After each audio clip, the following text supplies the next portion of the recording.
Σας ευχαριστώ πολύ. Πολλά μπιπ πρέπει να βάλουμε στην εκπομπή. Και είναι και ζωντανή και δεν μπορώ να βάλουμε. Γιατί να βάλετε μπιπ, ακούστε κύριε. Δεν υπάρχει. Να βάλουμε πρόστιμο, δεν είναι. Ακούστε κύριε Καλύβα, ακούστε κύριε Καλύβα. Δεν υπάρχει ευγενική γλώσσα.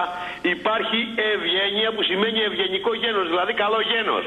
Αφήστε τη γλώσσα να αποτυπώσει την αλήθεια και την αγανάκτηση, ακόμα και τη δυναμική.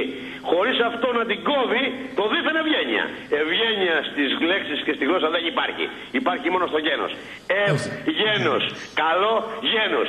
Κοιτάξτε λοιπόν να είστε καλό γένος και όχι να είστε δίθεν με αυτό το γελίο το σαξονικό σύστημα του πληθυντικού και της ευγένειας. Φαντάζομαι αυτό το οποίο έρχεται πολύ κοντά στο τρίτο είδος. Το οποίο αυτό προσπαθούν να μας κάνουν όλοι. Πάντως, το είδος που είναι αυτοί. Φαντάζομαι για ευγένεια και δεν κατηγορείτε εμένα, εγώ μακριά από μένα αυτό το πράγμα. Καθόλου τέτοιο δεν είναι. Λοιπόν, αγωνιστικούς χαιρετισμούς σε όλους. Ξέρετε τι να κάνετε. Χθες δεν ξέρατε. Σήμερα ξέρετε όλοι. Πάρτε θέση λοιπόν στην Ελλάδα. Θέλετε την Ελλάδα, ελάτε. Θέλετε τη ζωή σας, εδώ είναι. Θέλετε το μέλλον σας, θα το χαράξετε εσείς. Σας ευχαριστώ πολύ. Ευχαριστώ πολύ. Να είστε καλά.